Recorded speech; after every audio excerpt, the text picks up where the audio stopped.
Hello students, welcome back to my channel.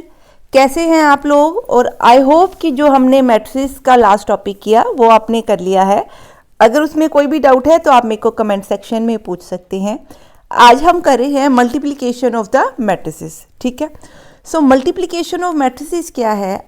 अगर मेरे पास टू मैट्रिसेस हैं, suppose A and B, where A का ऑर्डर है m इंटू एन और b का ऑर्डर है x इंटू वाई। सो अगर मैं बोलूँ matrix multiplication a into B, या it can be written as A B. So this is the matrix multiplication of a and b। और ये matrix multiplication जैसे कि एडिशन में क्या होता था, a और b का ऑर्डर अगर सेम होगा तो एडिशन पॉसिबल होगी। हाँ जी, अगर आप a और b को मल्टीप्लाई कर रहे हो, b का ऑर्डर है x इंटू वाई और a का ऑर्डर है m इंटू एन और a इंटू बी कर रहे हो। अब ध्यान रखना है a into b and b into a दोनों अलग हैं, ये कॉम्यूटेटिव नहीं होता। This is very very important. ठीक है, ये कॉम्यूटेटिव नहीं होता। क्यों नहीं होता हम आगे पढ़ेंगे, पर अभी के लिए ये कॉम्यूटेटिव नहीं है। So a and b is something means कि आप पहले a लिख रहे हो फिर b के साथ उसको मल्टीप्लाई कर रहे हो। इस केस में आपकी जो फर्स्ट मैट्रिक्स है उसके कॉलम्स, ठीक है, should be equal to second matrix की रोज। ठीक है, it means column of first matrix should be equal to rows of second matrix। ठीक है, सो अगर ये दोनों वैल्यूज आपस में सेम है, मीन्स m इंटू एक्स अगर सेम है तो मल्टीप्लिकेशन इज पॉसिबल। ठीक है, अगर ये दोनों आपस में इक्वल नहीं है तो मल्टीप्लिकेशन पॉसिबल नहीं है। ठीक है जी, इतनी बात क्लियर है। सेकंड पॉइंट, जब आप a इंटू बी को आपस में मल्टीप्लाई करोगे और एक नया मैट्रिक्स जनरेट होगा तो उसका ऑर्डर क्या होना चाहिए? It will be m into y, जो आपका अनइक्वल हो सकता है, मीन्स फर्स्ट की रोज। ठीक है, these are the rows of first matrix, rows of first matrix, और ये क्या है? Columns of second matrix. ठीक है, तो जो C है उसका ऑर्डर हमेशा ये बनेगा, मीन्स A की रोज उठाएंगे B की कॉलम्स उठाएंगे, तो जो ये दोनों वैल्यूज़ हैं वो क्या बनेगा? C का ऑर्डर। सो ये पहले दोनों चीज़ें बहुत इंपॉर्टेंट है, इसको एक बार रिपीट करते हैं, रिवाइज कर लेते हैं। A और B की मल्टीप्लिकेशन कब पॉसिबल है? जब पहले की कॉलम्स और दूसरे की रोज आपस में क्या हों? इक्वल हों। एंड जो इनकी मल्टीप्लिकेशन का ऑर्डर बनेगा वो क्या होगा? फर्स्ट की रोज एंड सेकंड के कॉलम्स। सो इसी जो बनेगा वो m इंटू वाई बनेगा। ठीक है जी, क्लियर है। अब मैट्रिक्स मल्टीप्लिकेशन का फार्मूला क्या है, नेक्स्ट देखते हैं। a लिया और एक हमने मैट्रिक्स लिया b, क्योंकि फर्स्ट की कॉलम्स और सेकंड की रोज आपस में इक्वल होनी चाहिए, इसलिए मैंने इन दोनों का नाम क्या ले लिया? L। ठीक है, अदरवाइज डिफरेंट भी लेते तो भी ये इक्वल ही होते, तो ही ये मल्टीप्लिकेशन पॉसिबल होती। ठीक है, अब अगर मैं ए बी को मल्टीप्लाई करूंगी तो जो C बनेगा उसका ऑर्डर क्या होगा? m into n, means first की रोज एंड सेकेंड के कॉलम्स का ऑर्डर ही C का ऑर्डर होगा। ठीक है जी, क्लियर है। अब अगर मैं A और B इंटू आई जे, या ये किसका आंसर है? सी आई जे का। तो अगर मैं सी आई जे निकालना चाहती हूँ तो वो किसके इक्वल होता है? Summation a i r b r j for r is equal to 1 to, ये सेंटर वाली जो वैल्यू है इसके लिए हम क्या यूज कर रहे हैं? आर। ठीक है, so this is 1 to l. ठीक है, क्लियर है। And I goes from 1 to m, ये वाली रोज I इसके लिए है। J goes from 1 to n, और J किसके लिए? ये I है, ये क्या है आपका? R, और ये क्या वैल्यू जाएगी? J की वैल्यू कहाँ तक जाएगी? n तक, 1 to n तक।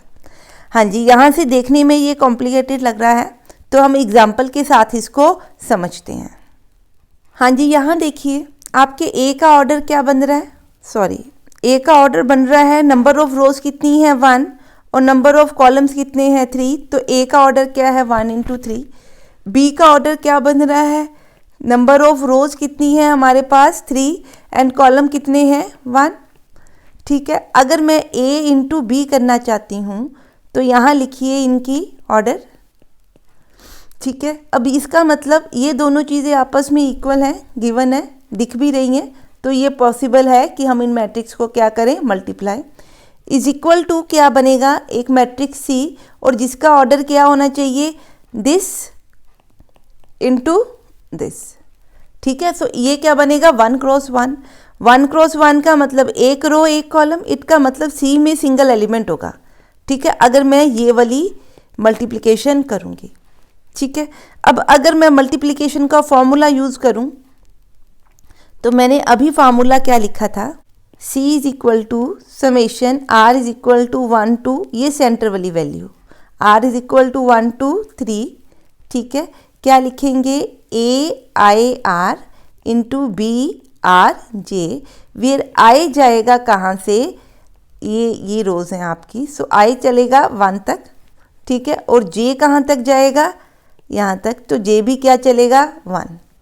ठीक है, अब अगर मैं i j और r की वैल्यूज़ इसमें पुट करूँ, i की वैल्यू 1 पुट करूँ, j की वैल्यू 1 पुट करूँ, तो मेरा c क्या बन रहा है, a r 1 b 1 1 plus a 1 2 b 2 1 plus a 1 3 b 3 1। आप सिर्फ इसको एक्सपेंड कर रहे हैं, r की वैल्यू 1 के लिए, 2 के लिए और 3 के लिए। हाँ जी, अब ये देखिए ये आपका क्या है, A11 first row first column, first row second column, first row third column. ये क्या है, first row first column, second row first column, third row first column. ठीक है, अब इसको समझते हैं ये कर क्या रहा है। आपका A है 1 2 4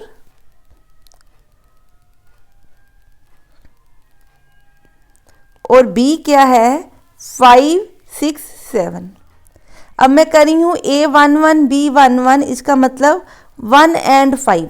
देखिए ये 1 1 है और ये भी क्या है 1 1, इन दोनों को आपस में क्या कर रही हूँ मल्टीप्लाई, प्लस अब क्या कर रही हूँ A12 B21 B21, it means 2 and 6 को मल्टीप्लाई करें, प्लस A13 ये A13 B31 ये B31।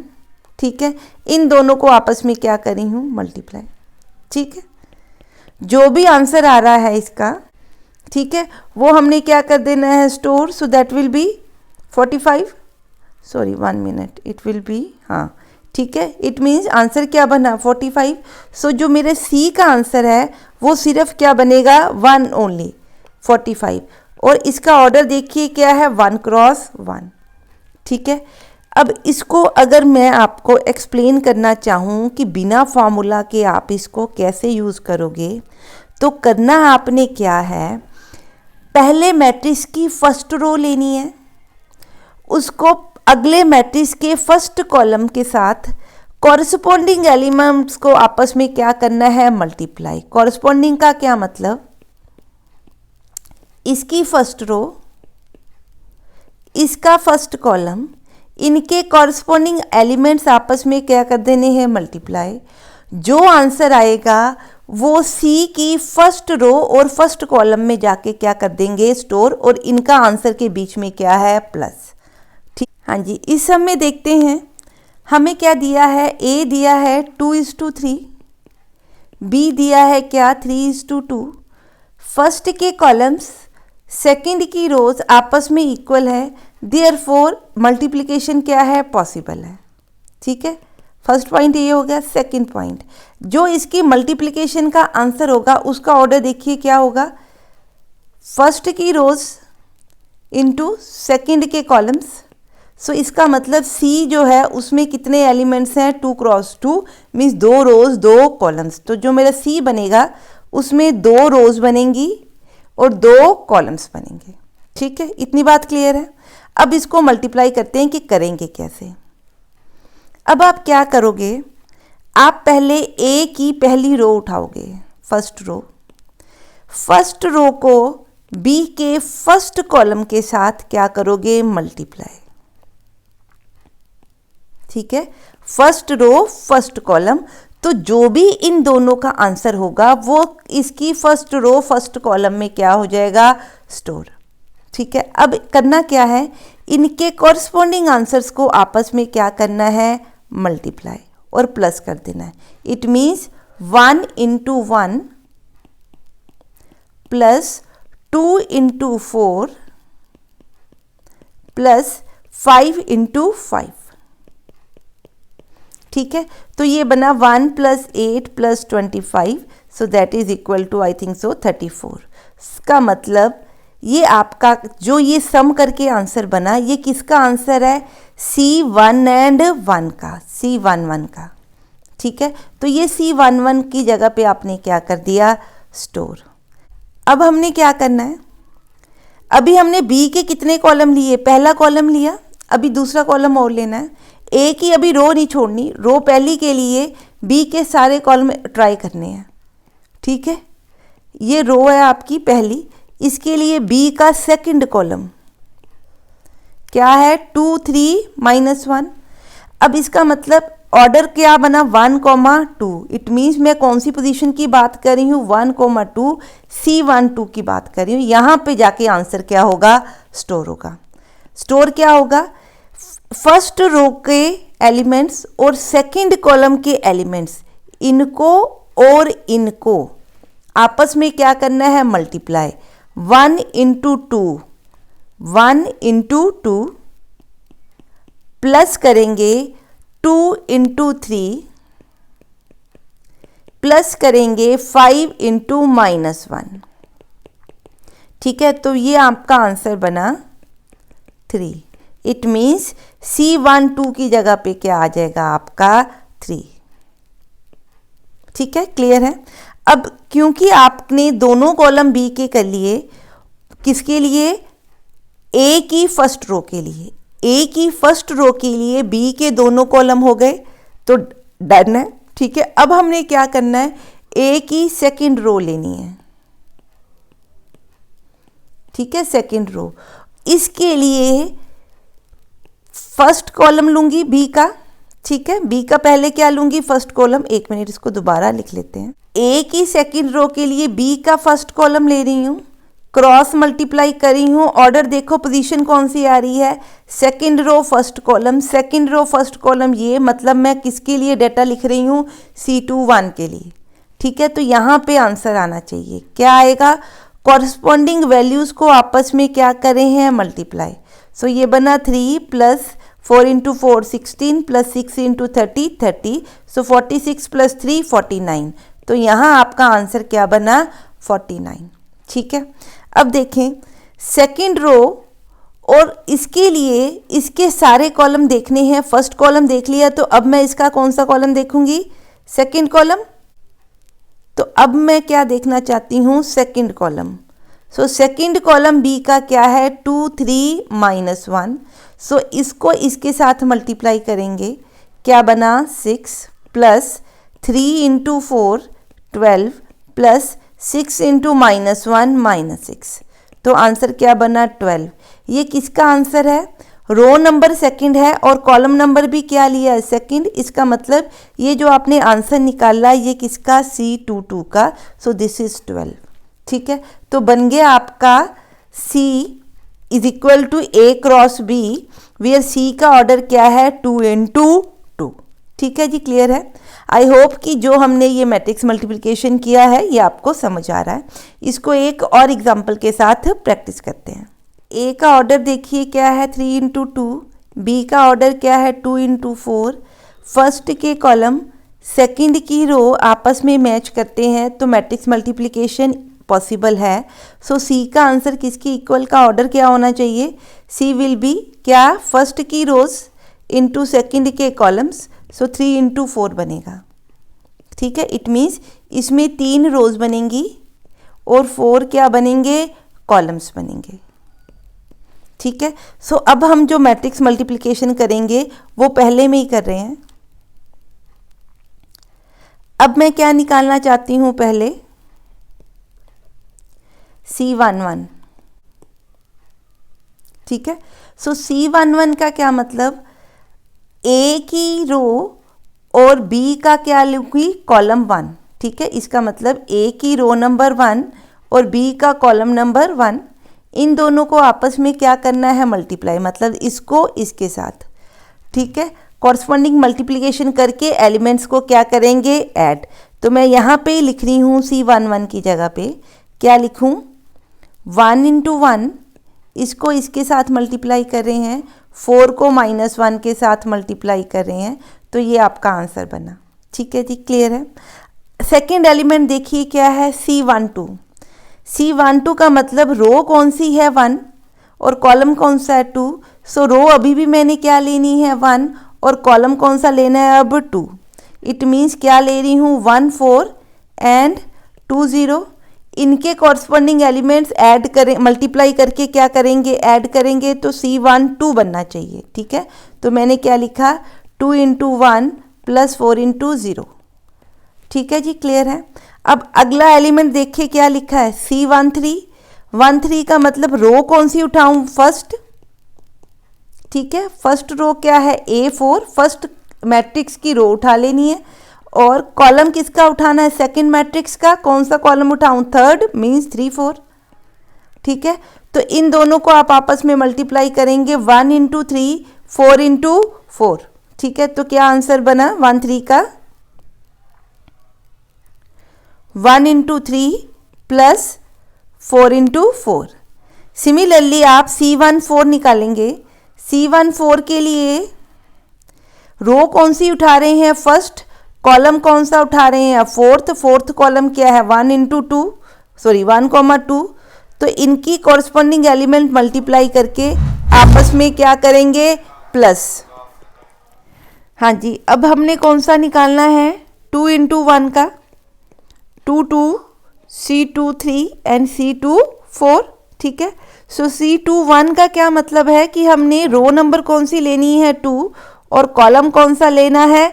ठीक है, 2 का मीन्स कि आप पहले मैट्रिक्स की सेकंड रो ले रहे हो और सेकंड मैट्रिक्स का फर्स्ट कॉलम ले रहे हो। ठीक है, तो इनको मल्टीप्लाई करेंगे तो हमारा आंसर यहाँ पे आएगा। So it is 2 into 1 minus 5। Similarly अगर C22 करेंगे तो C22 means first row, sorry second row and second column. Second column क्या बनेगा, 2,0। ठीक है, सो इनकी मल्टीप्लिकेशन यहाँ पे लिख देंगे। सो इट इज़ 4 प्लस 0। सिमिलरली यहाँ पे क्या है, अब सेकंड रो थर्ड कॉलम, तो मैं यहाँ पे थर्ड कॉलम ले रही हूँ, 3,4। तो ये आपका बनेगा 6 into, sorry 2 into 3 plus 4 into 5, so 20। Next क्या है आपका, second row and fourth column. ठीक है, तो सेकंड रो आपकी बन गई 2 5 एंड फोर्थ कॉलम क्या है, 1 into 2, so it will B 2 plus 10। ठीक है जी, क्लियर है। अब आ गया आपका थर्ड रो।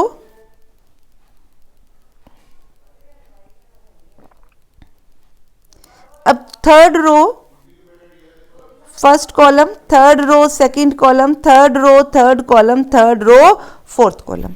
ठीक है, यही ऑर्डर है इसका। इट मीन्स सिर्फ ये हमारी रो एक रह गई है कैलकुलेट करने वाली। तो इसमें देखिए अब मैं रो नंबर कौन सी ले रही हूँ, थर्ड। इसके साथ पहले मैं लूँगी फर्स्ट कॉलम ये वाला, फिर मैं लूँगी ये वाला कॉलम, फिर मैं लूँगी थर्ड कॉलम, फिर मैं लूँगी फोर्थ कॉलम। ठीक है जी, क्लियर है। सो इन दोनों को मल्टीप्लाई करेंगे आपस में, प्लस करके कहाँ लिखेंगे, इस स्पेस पे। सो 3 माइनस 6। हाँ जी, अब क्या है, इसी को मल्टीप्लाई करेंगे इसके साथ, तो it will B 6 plus 0। Next क्या है, इस रो को इस कॉलम के साथ क्या करेंगे, थर्ड कॉलम के साथ मल्टीप्लाई करेंगे, सो इट इज़ 9 + 4। और लास्ट क्या है, थर्ड रो को फोर्थ कॉलम के साथ मल्टीप्लाई कर रहे हैं, तो आंसर बनेगा आपका 3 + 6 12 15। ठीक है, सो ये आपका क्या बन गया, मैट्रिसेस। ठीक है, अब इसको सिर्फ क्या करना है, ऐड करना है और आपने इसका आंसर राइट करना है। So it's answer will be -3 2 19 9 12 26 4 -3 -3 6 13 15। हाँ जी, इसका ऑर्डर क्या है, 3:4। ठीक है जी, क्लियर है। आई होप कि जो हमने मैट्रिक्स मल्टीप्लिकेशन के ये एग्जांपल्स की ये आपको क्लियर है। सो आप इसके साथ के प्रैक्टिस क्वेश्चन आपकी बुक में से कर सकते हैं। हाँ जी, नेक्स्ट है प्रॉपर्टीज ऑफ मैट्रिक्स मल्टीप्लिकेशन। हाँ जी, सपोज अगर मेरे पास A क्रॉस B जो है ये आपका डिफाइंड है। ठीक है, सपोज मैं कहती हूँ A क्या है 2 × 3 और B आपका क्या है 3 × 4। ठीक है, इट मीन्स आपका A cross B multiplication possible है। देन अगर मैं B क्रॉस A निकालना चाहूँ तो B क्रॉस A में B कितना है 3 × 4 और A कितना है 2 × 3। तो यहाँ देखिए कि आपके फर्स्ट मैट्रिक्स का कॉलम और सेकंड मैट्रिक्स की रो आपस में इक्वल नहीं है। देयरफॉर यहाँ पे B × A जो है ये मैट्रिक्स मल्टीप्लिकेशन पॉसिबल नहीं है। ठीक है, तो यहाँ क्या लिखेंगे, नॉट पॉसिबल। ठीक है, तो ये ज़रूरी नहीं है कि A × B हो तो वो क्या B × A भी एग्जिस्ट करेगा और वो आपस में इक्वल होंगे, ये नहीं होता। ठीक है, तो इट मीन्स जो मैट्रिक्स मल्टीप्लिकेशन है इट इज़ नॉट कम्यूटेटिव। ठीक है, तो ये एग्जांपल्स आपने याद रखनी है। Matrix multiplication is not commutative. हाँ जी, नेक्स्ट है आपका एसोसिएटिविटी जो है मल्टीप्लिकेशन में वो एग्जिस्ट करती है। एसोसिएटिव जो है ये होते हैं, मैट्रिक्स मल्टीप्लिकेशन इज एसोसिएटिव। इसको हम कैसे लिखते हैं, A × B × C is always equal to A × B × C। ठीक है, प्रोवाइडेड कि इनके ऑर्डर जो हैं वो प्रॉपरली डिफाइंड है। हाँ जी, क्लियर है। हाँ जी, उसके बाद है आपका कि जो आपकी मैट्रिक्स मल्टीप्लिकेशन है it is distributive over addition. अब इसका क्या मतलब होता है कि अगर मैं लिखूं A × B + C तो उसका आंसर क्या आएगा, A × B + A × C। ये आपने ध्यान में रखना है, ये एग्जिस्ट करता है।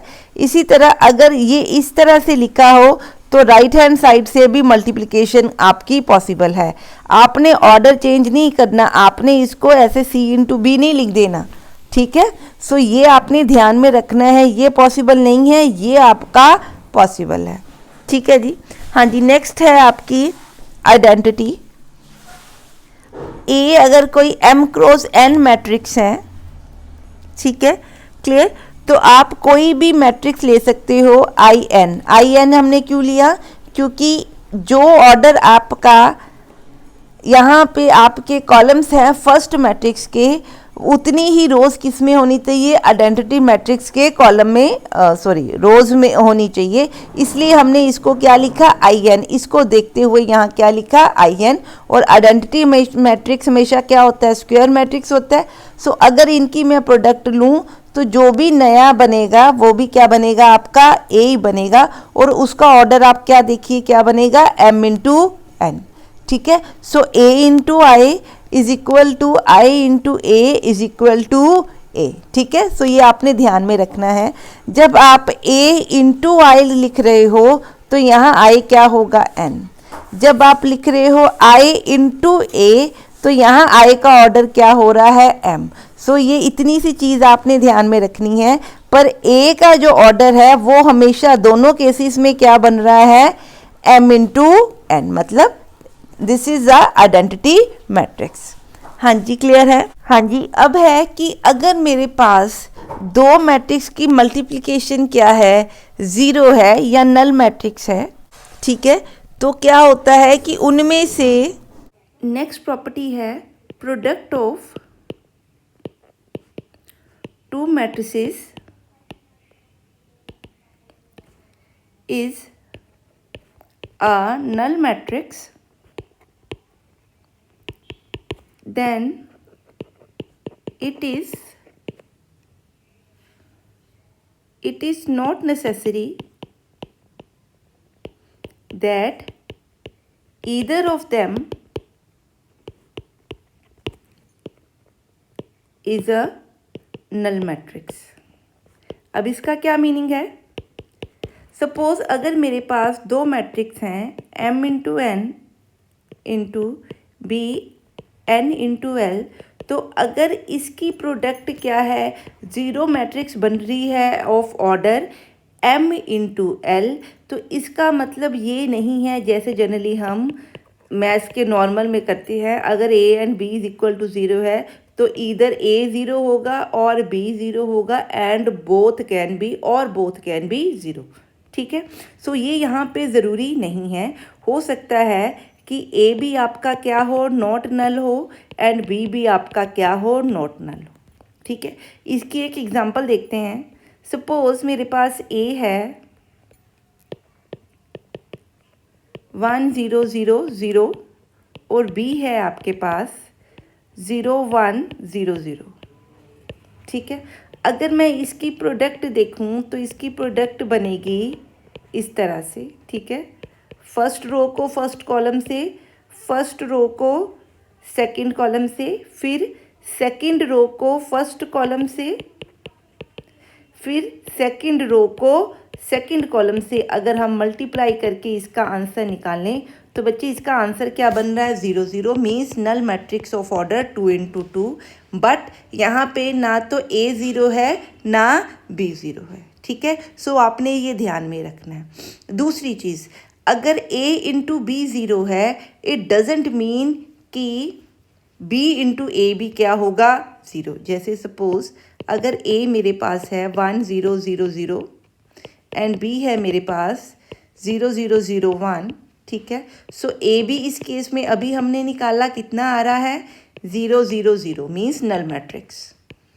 ठीक है, अगर मैं b इंटू ए निकालूं तो वो देखिए क्या आ रहा है, b इंटू ए। हाँ जी, ये 0 बना फर्स्ट एलिमेंट आपका, सेकंड एलिमेंट भी आपका 0 बन रहा है, थर्ड एलिमेंट भी आपका 0। हम एग्जांपल ले रहे हैं a इज इक्वल टू, हम एग्जांपल ले रहे हैं a is equal to 0 0 1 0 0 and b बच्चे ले रहे हैं 1 0 0 0। ठीक है, अब हम देखना चाहते हैं कि अगर a और b अगर 0 बनता है तो क्या b a b ज़रूरी है 0 बने, नहीं। ये आपने ध्यान में रखना है। हर केस में, किसी केस में बन भी सकता है, पर ये इफ़ एंड ओनली इफ़ या फॉर ऑल के लिए एग्जिस्ट नहीं करता। If a dot b is 0, it does not mean that b into a is equal to 0। ठीक है, तो इसकी एग्जांपल करें। देखिए a और b की अगर आप मल्टीप्लिकेशन ले रहे हैं ना तो ये 0 0 मैट्रिक्स बनेगा, नल मैट्रिक्स बनेगा। ठीक है, पर अगर मैं b इंटू ए करूँ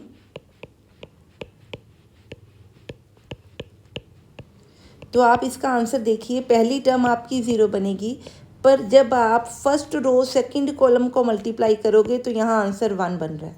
ठीक है, बाकी आप करके देख लीजिए, बाकी 0 ही बनेंगे। ठीक है जी, क्लियर है। तो इट मीन्स ये जो है it is not equal to null matrix.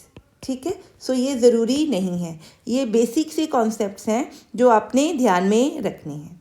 हाँ जी, नेक्स्ट देखते हैं प्रॉपर्टी है positive integral parts of square matrix. अब इसमें क्या होता है, सपोज ए मेरे पास कोई स्क्वायर मैट्रिक्स है। ठीक है, और अगर मैं उसकी पॉजिटिव इंटेग्रल मतलब पॉजिटिव इंटीजर उसकी पावर्स में लूँ, suppose n where n is a positive integer.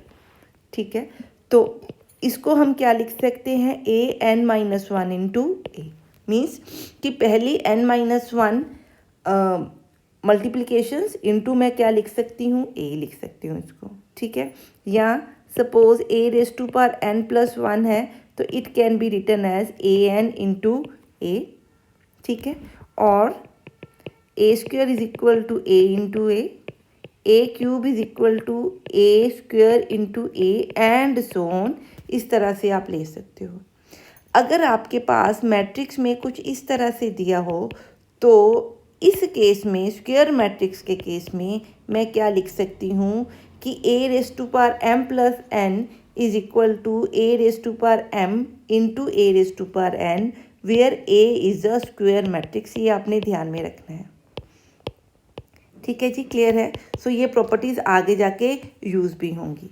Similarly अगर a raise to power m into n है where a is the matrix, तो जैसे नॉर्मल मैथ्स में हम करते हैं तो a की पावर क्या आ सकती है, m इंटू n, ठीक है जी। नेक्स्ट प्रॉपर्टी देखते हैं मैट्रिक्स पॉलिनोमियल की। अगर सपोज मेरे पास कोई पॉलिनोमियल है f(x) of degree n such that a(n), a0, a0 x raised to power n, a1 x raised to power n-1 plus a2 x raised to power n-2 and so on, कहाँ तक जाएंगे, an तक, ठीक है जी, clear है। सो अगर ये एक पॉलिनोमियल है, ठीक है, of degree n, it means a is not equal to 0, polynomial of degree n, that implies a is not equal to 0, then जो हम मैट्रिक्स पॉलिनोमियल है वो क्या होगी आपकी,